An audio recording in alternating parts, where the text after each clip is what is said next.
राजस्थान की तपती धरती पर मेवाड़ का एक वीर योद्धा रहता था, महान महाराणा प्रताप। उनकी ढाल, उनकी तलवार और उनका सबसे करीबी साथी था उनका नीला धोला घोड़ा चेतक। चेतक कोई साधारण घोड़ा नहीं था। वह तेज, बुद्धिमान और अपने मालिक के लिए जान तक न्यौछावर कर देने वाला वफादार साथी था।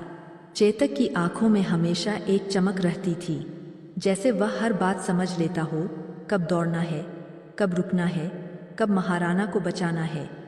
प्रताप भी उसे अपने बेटे की तरह प्यार करते थे। समय बीता और फिर आया वो दिन जिसने इतिहास बदल दिया, हल्दी घाटी का युद्ध। एक ओर थे महाराणा प्रताप और दूसरी ओर मुगल सेना। युद्ध भयंकर था, धरती थर्रा उठी थी, आसमान धूल से भर गया था। जैसे ही युद्ध शुरू हुआ, चेतक हवा से बातें करने लगा। उसकी टापों की गूंज से धरती कांप उठी।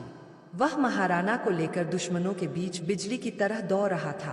उसने कई योद्धाओं को पछाड़ दिया, कई वारों से महाराणा को बचाया, लेकिन युद्ध के बीच चेतक घायल हो गया। उसके पीछे वाले पैर में गहरी चोट लगी, खून बह रहा था। फिर भी उसने रुकना मंजूर नहीं किया। महाराणा ने कहा, चेतक, बस अब और मत दौड़, तू घायल है।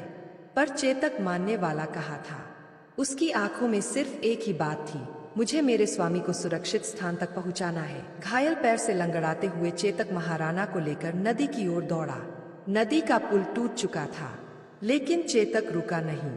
उसने पूरी ताकत व शरीर की आखिरी ऊर्जा इकट्ठी की और नदी के पार एक बड़ी छलांग लगा दी। इस छलांग ने प्रताप की जान बचा ली। नदी पार होने के कुछ कदम बाद ही चेतक लड़खड़ा गया। महाराणा घोड़े के सिर को अपनी गोद में लेकर रो पड़े। चेतक ने अपने स्वामी की ओर आखिरी बार देखा, जैसे कह रहा हो, मेरा काम पूरा हुआ स्वामी। और चेतक हमेशा के लिए शांत हो गया। अमर वफादारी। महाराणा प्रताप ने चेतक का स्मारक बनवाया, जो आज भी राजस्थान में मौजूद है। लोग दूर दूर से आते हैं और उस वीर घोड़े की कहानी सुनते हैं, जिसने अपनी जान देकर अपने स्वामी की रक्षा की। चेतक ने यह सिद्ध कर दिया कि वफादारी, साहस और प्रेम सिर्फ इंसानों में ही नहीं होते, कभी कभी एक जानवर भी इतिहास में अमर हो जाता है।